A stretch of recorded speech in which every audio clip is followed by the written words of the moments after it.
네, 안녕하세요. 저는 N콕학원에서 수학을 담당하고 있는 수학 강사 이재혁이라고 합니다. 작년도 제가 개성고를 맡았었는데 올해도 이제 개성고를 전담하게 되어서 제 수업이 어떻게 진행되는지, 구성은 어떻게 되는지에 대한 설명 영상이고요. 그 다음에 뭐 작년이나 이런 개성고 시험에 대한 전반적인 내용 같은 거는 개성고 설명의 영상이 따로 N콕학원 유튜브에 올라와 있으니까요. 그 영상을 참고해 주시면 감사드리겠습니다. 그래서 여기는 제 소개니까요. 간단하게 읽어봐 주시면 좋을 것 같고요. 네. 그래서 아까 말씀드렸듯이 뭐 시험에 관련된 내용은 설명의 영상을 참고해 주시고, 이제 여기서는 제 수업이 어떻게 진행되는지에 대한 설명을 드리도록 하겠습니다. 일단은 크게 두 개의 수업을 열었습니다. 그러니까 1번 같은 경우는 그냥 일반 개성고반이고요. 그 다음에 2번 같은 경우는 이제 개성고 심화반인데, 이제 1번 수업은 요일이 이제 월요일, 목요일 6시, 10시에 진행이 되고요. 그 다음에 2번 같은 경우는 심화반인데, 심화반 같은 경우는 수요일 5시, 9시, 그 다음에 일요일 6시, 10시 이렇게 진행이 돼서 개강일은 3월 3일, 그 다음에 개강일은 3월 5일 이렇게 진행이 됩니다.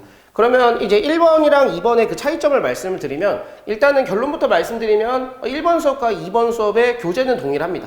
교재는 동일한데 그러면은 1번과 2번은 수업을 어떻게 진행할 거냐면, 자이스토리도 그렇고 고쟁이도 그렇고, 예를 들어서 고쟁이로 말씀드리면 고쟁이는 이제 스텝 1, 2, 3 이렇게 나누어져 있는데, 이제 스텝 3가 될수록 더 어려운 문제입니다. 그래서 이제 1번 같은 경우는 이제 개성고 시험에 알맞도록, 이제 시험에 대비할 때 시험의 그 난이도에 맞도록 수업을 지도하려고 해요. 그러니까 1번 수업 같은 경우는 이제 고쟁이를 풀 때는 스텝 2까지는 다 풀 건데, 이제 스텝 3 같은 경우는 꼭 알아야 되는, 좀 선별해서 푸는 그런 수업이라고 생각해 주시면 될 것 같고요. 2번 같은 경우는 이제 시험을 넘어서 이제 수학 좀 자체의 실력을 좀 쌓고 싶다, 이제 나중에 모의고사 뭐 수능까지 생각을 해서 좀 어려운 문제를 많이 풀어보고 싶다라는 학생은 이 2번 수업을 들어주시면 될 것 같습니다. 그러니까 이 2번 수업은 이 고쟁이에 있는 문제들을 전부 다 스텝 1, 2, 3 전부 다 해결을 할 거고, 자이스토리에도 이제 일반 문제가 있고 1등급 문제가 있는데, 1번 같은 경우는 자이스토리에서도 이제 뭐 시험에 맞도록 이제 문제를 해결할 건데, 2번 수업 같은 경우는 자이스토리에 있는 수업 문제도 다 풀 예정이라고 이렇게 말씀을 드릴 수 있을 것 같습니다. 그러면 1번 같은 경우는 이 수업을 듣게 되면 시험은 철저하게 준비가 되냐? 네, 맞습니다. 그래서 시험에는 알맞게, 개성고 시험이 또 이제 난이도가 좀 있다 보니까 그 수준에 맞도록 진행되는 수업이고, 이거는 그 수준을 좀 넘어서 추가적으로 수학 공부를 더 하는 반이라고 생각해 주시면 될 것 같습니다. 그런데 여기 좀 특이한 점이 있는데, 일단은 제 수1, 2 심화반이 수요일만 1회만 수업을 들을 수도 있습니다. 그래서 수요일 1회만 들으면은, 그럼 나머지 1회는 토요일, 일요일에 저희 김건 원장님 수업하시는 것도 수강이 가능해서요. 그래서 결론적으로 김건 원장님 2회 듣는 수업이 있고, 제 수업 1회, 김건 원장님 1회, 그 다음에 제 수업 2회 이렇게 듣는 수업이 있다고 생각해 주시면 될 것 같습니다. 그래서 거기서는 이제 난이도별로 나눠놨다고 생각해 주시면 될 것 같아요. 김건 원장님 2회는 완전 최상위, 그 다음에 제 1회, 김건 원장님 1회는 그거보단 약간 조금 그래도 좀 착하게 수업을 하는, 그 다음에 제 2회는 그거보다 좀 더 착하게 수업을 하는 그런 수업이라고 생각해 주시면 될 것 같습니다. 그래서 그러면은 뭐 수요일에만 듣고 뭐 일요일에 김건 원장 수업 들으면 그럼 진도는 어떻게 나가냐? 이제 수요일 같은 경우는 주로 고쟁이로 풀 겁니다. 그럼 고쟁이를 풀면서 수요일 같은 경우는 이제 개념이 어느 정도 된 학생들을 심화반에 이제 배정을 하면 될 것 같은데, 그래서 수요일 같은 경우는 이제 수요일은 고쟁이로 주로 하면서 고쟁이에서 내용, 개념 같은 거를 간단하게 정리하고, 그 다음에 심화 개념과 그 심화 개념을 문제에 어떻게 적용하는지에 대한 공부를 수요일에 하고, 그 다음에 이제 일요일 같은 경우는 이제 수요일에 공부한 그 개념을 일요일에 와서는 이제 모의고사 문제, 즉 자이스토리 문제집이겠죠. 모의고사 문제로 그 개념에 대한 연습을 하는 방식으로 수업을 진행한다고 생각해 주시면 될 것 같습니다. 네. 그래서 이제 수업은 어떻게 진행이 되냐? 수업은 이제 오게 되면은 당연히 개념에 대한 설명을 하고요. 그 개념에 대한 대표 문항 학습하고, 대표 문항에 대한 이제 고난이도 문제를 풀 건데, 아까 1번 수업과 2번 수업, 그러니까 일반반과 심화반의 좀 차이가, 이제 일반반은 여기 조금, 이쪽 앞쪽에 조금 더 퍼센트가 있다면, 심화반 같은 경우는 여기 뒤쪽에 조금 더 치중을 해서 수업을 한다고 생각해 주시면 될 것 같고요. 그다음에 두 번째 같은 경우는 이제 복습과 결석을 대비하여 수업을 모두 촬영을 합니다.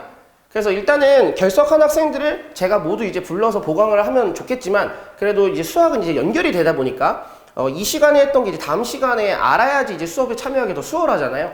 그래가지고 일단은 만약 결석을 했으면 수업 영상을 그 날이나 그 다음날 공유를 해서 학생이 다음 수업이 올 때 그거를 학습하고 오면 제가 그 학생이 어디가 비어 있는지를 확인을 해서 따로 이제 대면적인 그 보강은 필수로 진행을 하고 있고요.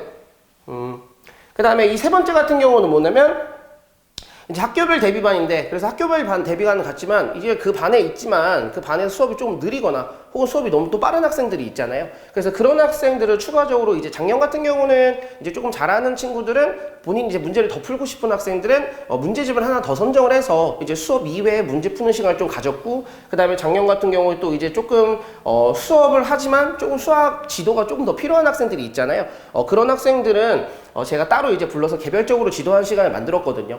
그래서 이번에도 이제 수업을 진행하고 학생들과 시간을 맞춰서 수업 이외에 조금 잘하는 학생 혹은 조금 못하는 학생, 좀 부족한 학생들은 제가 추가적으로 지도를 해서 이제 모든 학생들이 좀 만족할 수 있는 수업을 만들 생각이고요.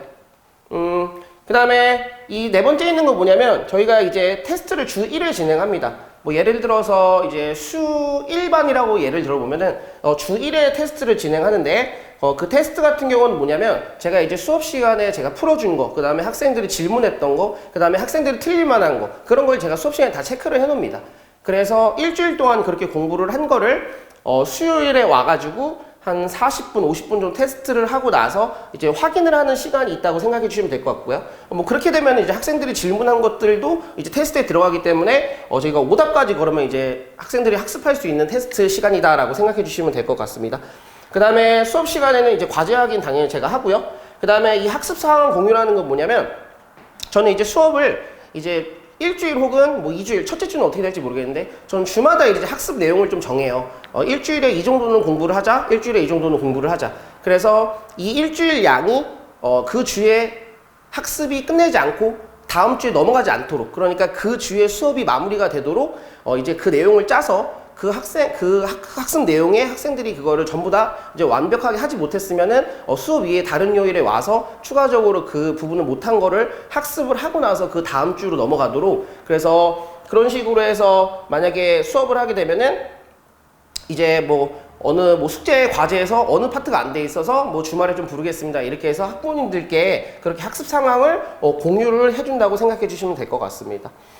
그 다음에 이제 과제 같은 경우는 집에서 해오시고 채점을 좀 해오시면 좋을 것 같아요. 그래서 학생들이 간혹 뭐 틀린 거 고쳐와야 되나요? 이런 거 질문하는 학생들이 계신데 당연히 뭐 자기가 뭐 계산을 했을 때 그냥 계산 정도만 틀린 것 같아요. 그냥 문제를 완벽하게 다 푼 것 같은데 마지막에 계산 실수 정도 했으면 그런 건 본인이 고쳐올 수 있겠죠. 그런데 문제를 풀 때 아예 시도도 못했어요. 그러면은 당연히 고쳐오지 않아도 되겠죠. 그런 거는 이제 학생이 그 개념을 어떻게 적용을 하고 그 문제를 어떻게 풀어야 되는지를 지금 파악이 못한 상황이기 때문에 그런 게 있는 경우는 와서 질문을 하셔서 그 문제에 어떻게 접근하는지에 대한 그런 내용까지 추가적으로 이제 말을 해주니까요. 그래서 본인이 고칠 수 있는 건 고치지만 아예 시도도 하지 못한 거는 고쳐오지 않아도 된다라고 말씀을 드릴 수 있을 것 같습니다. 네, 그리고 여기는 뭐냐면 이제 왼쪽 같은 경우는 이제 학생들이 수업 시간에 질문을 하는데 집에서 이제 급하게 공부를 하다가 질문을 할 때도 있잖아요. 그래서 그런 질문 같은 거는 제가 이제 태블릿 같은 걸 이용해서 이렇게 영상으로 질의응답을 해주고 있고요. 그 다음에 이 오른쪽 같은 경우는 이제 수업을 아까 다 촬영한다고 말씀드렸었잖아요. 그래서 그 수업을 하고 나면 뭐 그 당이나 그 다음 날에 이렇게 제가 유튜브 링크를 이제 올려드려요. 그래서 그 유튜브 영상을 보고 나서 혹은 수업 시간에 놓친 거 다시 복습할 때 참고하라고 이렇게 항상 수업 영상을 공유해 주는 거다라고 생각해 주시면 될 것 같습니다. 네. 제 수업에 대한 설명 영상은 여기까지고요. 지금까지 앵커학원 수학강사 이재혁이었습니다.